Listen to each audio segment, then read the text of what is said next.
ETF index mutual funds నేర్చుకుని stock మార్కెట్లో రాణించాలనుకుంటున్నారా? వెంటనే ఈ నెంబర్కి కాల్ చేయండి.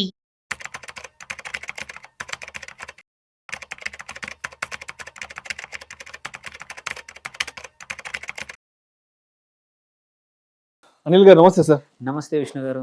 అనిల్ గారు, మనకు వచ్చే జీతాన్ని మన సంపదగా, మన ఆస్తిగా ఎలా మార్చుకోవచ్చు అంటారు? అంటే మనకు ఒక నెలకి ఓ 40,000 ఓ 50,000 లేదంటే 1,00,000 రూపాయలు జీతం వస్తుందంటే మనకు వచ్చే జీతాన్ని మన సంపదగా మార్చుకొని మనం ధనికులుగా, కోటీశ్వరులుగా ఎలా కావచ్చు అంటారు? అది సాధ్యపడుతుందా మన జీతంతోనే మనం కోటీశ్వరులుగా కావడానికి? తప్పకుండా సాధ్యపడుతుంది. దానికి కావాల్సింది అంటే జనరల్గా ఏంటంటే ఓన్లీ శాలరీని రీచ్ చేయదు, బట్ శాలరీ ఎలా వాడుకుంటే రీచ్ అవుతారనేది మోర్ ఇంపార్టెంట్. శాలరీతో కంపల్సరీ రీచ్ అవ్వచ్చు, but over a period of time. So ఏంటంటే తొందరగా కన్నా ఓపిక్గా స్ట్రాటజీగా చేసుకుంటే ఒక చిన్న జీతంతో కూడా ఒక వెల్త్ క్రియేట్ పక్కా చేసుకోవచ్చు. అలా మన ప్రీవియస్ జనరేషన్స్ చేశారు. ఇంపాసిబుల్ కాదు, మనం కూడా చేయొచ్చు. ఓన్లీ థింగ్ ఏంటంటే కొన్ని సింపుల్ థింగ్స్ కొన్ని పాటిస్తే చాలు అనమాట. కొన్ని ప్రిన్సిపల్స్ పాటిస్తే చాలు, కొన్ని డిసిప్లిన్గా కొన్ని థింగ్స్ చేస్తే చాలు. ఒకటి అన్నిటికన్నా ఏంటంటే నీ విల్ పవర్. చాలామంది సిస్టమ్ ఈజ్ వెరీ ఇంపార్టెంట్.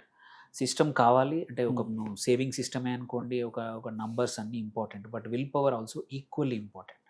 టెంప్టేషన్స్ని గురి కాకుండా సేవింగ్స్ అనేది చేయడం. అంటే ఎగ్జాంపుల్ ఏంటంటే ఒక సిస్టమ్ మనం ఏమంటాము, ఆటోమేటిక్గా ఇంత పర్సెంటేజ్ సేవ్ చేసుకోవడం, ఆటోమేటిక్గా ట్రాన్స్ఫర్, డబ్బులు పడగానే, శాలరీ పడగానే, వాట్ ఎవర్ ఇట్ ఈస్, 40,000 50,000 60,000 ఎంత అయినా సరే నేను ఇంత పర్సెంటేజ్ ముట్టుకోను, అది నాది కాదు.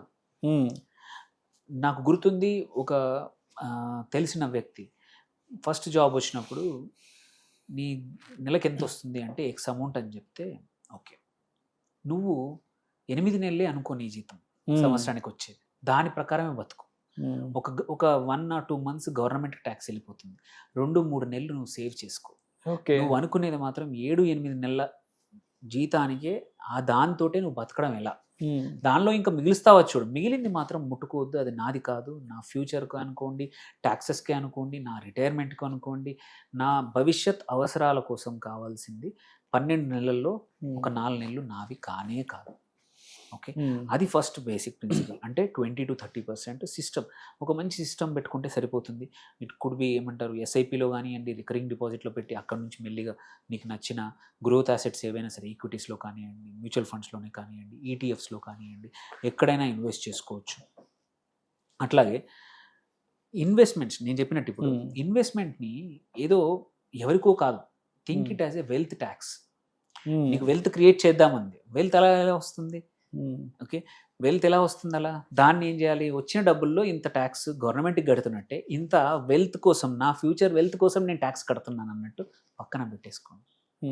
థింక్, ఎందుకంటే నువ్వు వెల్తీ అవ్వాలంటే కంపల్సరీ పెట్టాలి, because otherwise. So first thing, వచ్చిన దాన్ని పెంచుకోవాలి. దెన్ ఆబ్వియస్లీ ఒకసారి డిసిప్లిన్ రావడం కష్టం, ఇది వచ్చిందంటే మాత్రం నెక్స్ట్ థింగ్ చేయాలంటే మల్టిపుల్ రెవెన్యూ స్ట్రీమ్స్ తయారు చేసుకోవాలి. ఒక పీరియడ్ ఆఫ్ 5 to 10 yearsలో. ఒక్కరోజు అయ్యే పని కాదు. సో జాబ్ మొదలు పెట్టగానే ఫస్ట్ ఆ జాబ్లో ఆ వృత్తిలో నైపుణ్యం రావడానికి ఒక 2-3 సంవత్సరాలు పడుతుంది ఆబ్వియస్లీ. కానీ సైమల్టేనియస్లీ ఏంటంటే ఎక్కడెక్కడ ఏమి కుదిరినా సరే additional income sources could be anything, 2,000 3,000 5,000 సంబంధం లేదు, ఏదైనా సరే ఇన్వెస్ట్మెంట్ ద్వారా రావచ్చు, ఇంకా అడిషనల్గా ఏదైనా స్కిల్ చేయడం ద్వారా కావచ్చు, ఇంకొక పని, సెకండ్ జాబ్ చేయడం. మన దగ్గర సెకండ్ జాబ్, థర్డ్ జాబ్ అంటే ఏదో చిన్న చూపు చూస్తారు, కానీ మీరు అమెరికాలో కానీ మోస్ట్ ఆఫ్ ద కంట్రీస్లో చూస్తే ఏంటంటే ఇట్స్ ప్రౌడ్గా చెప్తారన్నమాట. నీకు టైం ఉంటే ఇంకా ఏదైనా సరే ఏదో ఒక వ్యాపకం ద్వారా కూడా డబ్బులు సంపాదించే అవకాశాలు ఉన్నాయి. సో అలా చేసుకోవచ్చు. ఇప్పుడు చాలామంది రీల్స్ చేస్తూ ఉన్నారు, డిజిటల్ కంటెంట్ క్రియేట్ చేస్తూ ఉన్నారు, దాని నుంచి కూడా అడిషనల్, బట్ ఈవెన్ అది కూడా ఒక అడిషనల్ ఇన్కమ్. సో ఎన్ని కుదిరితే అన్ని రెవెన్యూ స్ట్రీమ్స్ యాడ్ చేసుకోవడం చాలా ఇంపార్టెంట్. మీరు ఎవరు వెల్దీ అయ్యారో వాళ్ళందరూ కూడా మల్టిపుల్ ఇన్కమ్ స్ట్రీమ్స్తోనే అయ్యే వాళ్ళు ఉన్నారు. ఒకే ఆదాయంతో వెల్దీ అయ్యే వాళ్ళు కొద్ది మందే. అలా అయ్యారంటే అదృష్టము, ఇంకా ఏదో ఒక కారణం ఉంటుంది. బట్ ఎక్కువ మంది వెల్త్ బిల్డ్ చేసే వాళ్ళు మాత్రం ఏంటంటే over a period of time రకరకాల స్ట్రీమ్స్ యాడ్ చేస్తారు. సో ఇది ఎలా చేయొచ్చు అంటే ఉన్న శాలరీ నుంచి ఏమైనా కొత్తగా నేర్చుకోవచ్చా, నీ స్కిల్స్ పెంచుకోవచ్చు. స్కిల్ అప్గ్రేడ్ చేసుకోవాలి. స్కిల్స్ పెరిగాయి అంటే దాంతో ఇప్పుడు చాలా మంది ఇంట్లో ఉండి తన జాబ్తో పాటు ఐటీ వాళ్ళు కూడా చిన్న చిన్న ప్రాజెక్టులు చేస్తూ ఉంటారు. వెబ్సైట్లే కానివ్వండి, డిజిటల్ మార్కెటింగ్ కానివ్వండి, గ్రాఫిక్ వర్క్, ఆర్టికల్స్ రాసుకోవడం, బ్లాగ్స్ రాసుకోవడం. సో ఆల్ దీస్ థింగ్స్ ఏవైనా సరే కొన్ని కొత్త స్కిల్స్ నేర్చుకుంటారు. ఇప్పుడు ఏఐ టూల్స్ నేర్చుకుంటారు, ఆర్ కొత్త డెవలప్మెంట్ టూల్స్ నేర్చుకుంటారు, ఇంకా ఏవో ఆటోమేషన్ టూల్స్ నేర్చుకొని కొన్ని అడిషనల్గా జాబ్తో పాటు అడిషనల్గా చేసేవాళ్ళు చాలా ఉన్నారు. కాంట్రాక్ట్స్ తీసుకొని చేసేవాళ్ళు ఉన్నారు. There is nothing wrong. ఓపిక ఉన్నప్పుడు ఎక్కువ పని చేయడం మోర్ ఇంపార్టెంట్. ఈ కొత్త కాన్సెప్ట్, కొత్త కాలంలో మనిషికి రెస్ట్ కావాలి అవన్నీ కాదు. మనిషి life is limited. We come with an expiry date. నేనైతే బిలీవ్ చేసేది అంటే we come with an expiry date. ప్రతిరోజు గడిచిపోయిందంటే గడిచిపోయినట్టే. సో మనకు లైఫ్లో కష్టపడి సంపాదించే టైము ప్రాబ్లీ 20 నుంచి 60 వరకు, 40 సంవత్సరాలు. ఎవ్రీడే గాన్ ఈజ్ గాన్, మళ్ళీ తీయలేము. సో అందుకే ఉన్న టైంని కొత్త స్కిల్స్ని అడిషన్ చేసుకుంటే ఏంటంటే, ఒకటి నీ రిటైర్మెంట్కి ఫ్యూచర్ నువ్వు సంపాదించినప్పుడు డబ్బులు కావాలన్నా, నీ డిపెండెంట్స్కి డబ్బులు కావాలన్నా, నీ పేరెంట్స్ నీకు ఎలా ఫస్ట్ 20 years నిన్ను పోషించారు డబ్బులు ఇచ్చి, నీది బాధ్యత అదే అవుతుంది, నీ పిల్లలకు పోషించే బాధ్యత. సో దానికోసమైనా సరే మనకి compulsory multiple source of income కావాలి. అండ్ అందరూ చేసే మేజర్ తప్పు, నీకు వెల్త్ క్రియేట్ చేయాలి అంటే శాలరీతో అంటే స్టార్ట్ అర్లీ. ఇన్వెస్ట్మెంట్ ఎంత తొందరగా ఇది బోరింగ్ టర్మ్. చాలామంది వింటా ఉంటే స్టార్ట్ అర్లీ అనేది బోరింగ్ అనిపిస్తుంది, బట్ అదే నిజం. మీరు ఎవరైతే 40, 41, 42 దగ్గర రిటైర్ అర్లీ అంటాము, ఎవరైతే ఫైర్ తీసుకున్నారో అంటే financial independence and early retirement చేసేవారు, వాళ్ళందరూ కూడా వాళ్ళ 21 నుంచి 30లో మేజర్ పోర్షన్ ఆఫ్ శాలరీని సేవింగ్స్ చేశారు. మామూలుగా మనం 20-30 అంటాము, బట్ ఎవరైతే తొందరగా రిటైర్ అయ్యే వాళ్ళు ఉంటారో 50, 60, 70% ఫ్రూగల్గా బతుకుతారు. నలుగురితో మాటలు పడతారు, తప్పేం లేదు. బికాజ్ మాటలు అనేవాడు రేపు మీ అవసరాలకు వచ్చి సాయం చెయ్యడు. వేరే వాళ్ళ కోసం బతికినప్పుడు వాడు చూడ్డానికి వీడు చూడ్డానికి అన్నప్పుడు వాడేమనుకుంటాడు, వీడేమనుకుంటాడు, మన రిలేటివ్స్ ఏమనుకుంటారు, పక్కన వాళ్ళు పెద్ద కారు కొన్న టెంప్టేషన్ కన్నా నీ అవసరాలు, నీ స్తోమత, నీ స్థాయి అనేది very important. There is nothing wrong. మనం every life journey is different. అది ఎవరు చూడకుండా ఇప్పుడు ఏంటంటే కంపారిజన్స్ ఎక్కువైపోయాయి. వర్క్ ప్లేస్లో కంపారిజన్ ఉండే, ఇంటి చోట, చుట్టాల్లో, ఫ్రెండ్స్లో, అన్ని గ్రూపుల్లో కూడా, అన్ని చోట్ల కూడా నీకు కంపారిజన్స్ ఎక్కువైపోయాయి. ఎవరైతే వెల్త్ క్రియేట్ చేస్తున్నారో కంపారిజన్స్ పట్టించుకో, సైలెంట్గా వెల్త్ క్రియేట్ చేస్తూ పోతూ ఉంటారు. నీ wealth will talk at some time.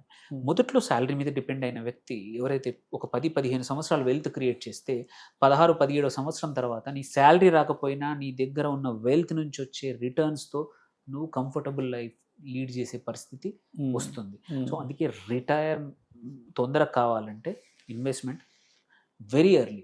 First job నుంచి రేపటి గురించి ఆలోచించి ఇప్పుడున్న డబ్బుల్లో నేను ఎంత సేవ్ చేస్తాను, that is very important.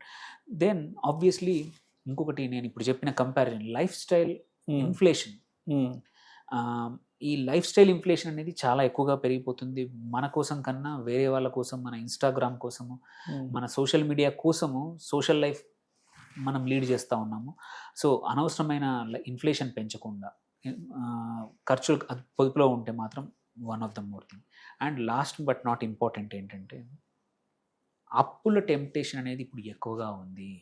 When compare to ఒక డెకేడ్ కన్నా 2 decades ముందు అప్పుడు ఏంటంటే ఇంత ఈజీగా అప్పు పుట్టేది కాదు, క్రెడిట్ కార్డులు వచ్చేటివి కాదు, పర్సనల్ లోన్స్ వచ్చేటివి కాదు, ఇన్స్టెంట్ లోన్స్ వచ్చేటివి కాదు.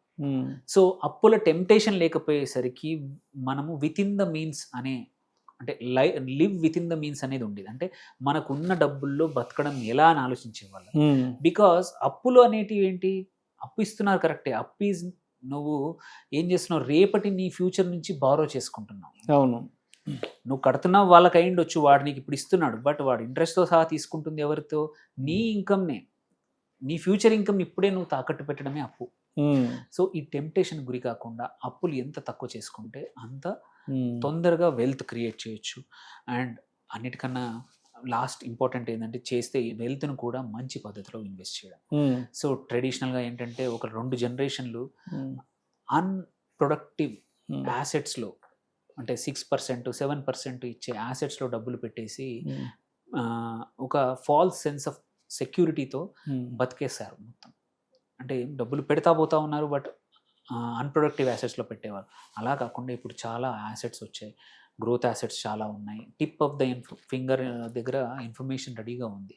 సో మంచి మంచి చోట పెట్టుకొని రెగ్యులర్గా రివ్యూ చేసుకుంటే, శాలరీ అయినా సరే 40,000 కానీ 50,000 అయినా సరే విత్ ఇన్ ద మీన్స్ ఉంటూ ప్లానింగ్ చేసుకుంటూ రెగ్యులర్గా చిన్నగా చేసుకుంటే, ఇది బోరింగ్ అయినా సరే ఇది చేస్తే చాలు. Most of the time boring is the simple thing, boring is the best. So exciting always comes with excitement. ఎప్పుడైనా సరే రిస్క్తో వస్తుంది. ఓకే, ఎక్సైట్మెంట్ ఈజీగా రాదు. మనము ఈ రంగుల రాట్నమే కానీ ఏవైనా మనం ఇట్లాంటి రైడ్స్ వెళ్తూ ఉంటాం, అక్కడ ఎక్సైట్మెంట్ వస్తుంది కానీ రిస్క్ కూడా ఉంటుంది. ఏదైతే బోరింగ్ ఉన్న ప్రయాణం అయినా సరే అక్కడే మనకి సేఫ్గా ఉండగలుగుతాం. సో శాలరీతో కూడా ఒక 5-10 సంవత్సరాలు చిన్న వెల్త్ క్రియేట్ చేయొచ్చు. దాని నుంచి ఆ వెల్త్ నుంచి మోర్ వెల్త్ క్రియేట్ చేయొచ్చు. ఓపిక కావాలి, సిస్టమ్ కావాలి. రైట్. సో మొత్తానికి మన జీతాన్నే మన ఆస్తిగా మార్చుకోవాలి అంటే ఓపిక్గా ఇన్వెస్ట్మెంట్స్ చేసుకుంటూ పోవాలి. ఎప్పటికప్పుడు మన ఆలోచన విధానాన్ని, మన ధోరణిని, అదేవిధంగా మన స్కిల్స్ని అప్గ్రేడ్ చేసుకుంటూ పోతే కనుక మనకు వచ్చే ఆ చిన్నపాటి జీతంతోనే మనం కుబేరులుగా మారే అవకాశం అయితే ఉందంటారు. తప్పకుండా ఉందండి. Thank you sir. Thank you so much Anil garu. Thank you.